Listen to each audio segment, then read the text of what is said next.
ancienne étudiante du Centre Frères Moffett. J'ai gradué production animale en 2011-2012 à mon souvenir. En tout cas, je suis certaine que c'est 2012. Dans le fond, c'est ça. J'ai passé une été complète sur une ferme de bovins de boucherie. Ensuite, j'ai comme décidé de ne pas aller à l'université en enseignement parce que je trouvais que mon domaine était beaucoup plus l'agriculture que l'enseignement. J'ai fait ça tout dans la même journée, là, annuler mes cours, appeler ma mère en pleurant, puis dire que j'allais faire l'agriculture, puis m'inscrire à un nouveau cours. La démarche première, c'était, moi, je me faisais toujours fermer les portes par la financière agricole parce que j'avais 0 formation en agriculture. Puis ils m'ont dit, va suivre ton cours, après tu vas être admissible à des programmes. Puis moi, c'est ça qui m'a comme challengée. Fait que c'est à ce moment-là que j'ai décidé de le faire. Mais c'est sûr que pour les connaissances aussi, là, mais tu sais, ça faisait quand même 5-6 ans qu'on était en production là, quand j'ai décidé d'aller suivre le cours. Là. Mes plus grands défis dans ma formation, évidemment, c'était que je venais pas du domaine agricole, donc j'apprenais tout de A à Z. J'en savais un petit peu à cause de mon travail d'été que j'avais fait, mais pas plus que ça.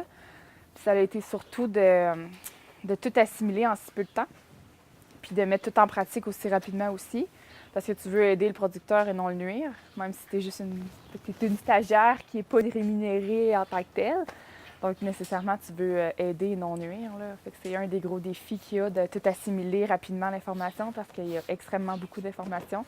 Mon plus grand défi là, en partant, là, moi, je suis pas très habile avec les ordinateurs et tout. C'est la première fois qu'ils nous ont fait faire un travail sur l'ordinateur. Ah, là, puis tu sais, moi, on était les plus vieux là, quand même, Jean-Pierre et moi. Puis j'ai dit, oh mon Dieu, j'ai dit, moi, je suis pas venue ici pour suivre un cours d'Excel ou quoi que ce soit. Puis ils m'ont dit, oui, mais ça fait comme partie de la game, master, quand tu vas à l'école.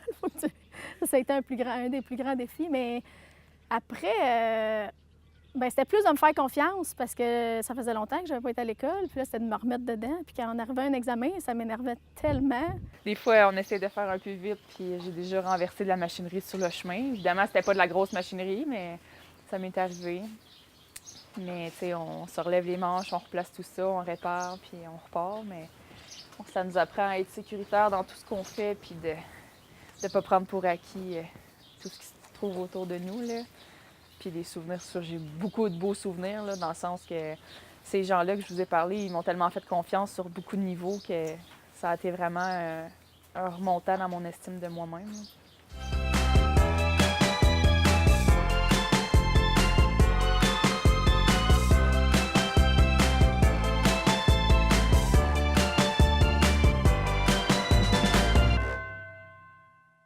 Ça, c'est la mienne, en plus.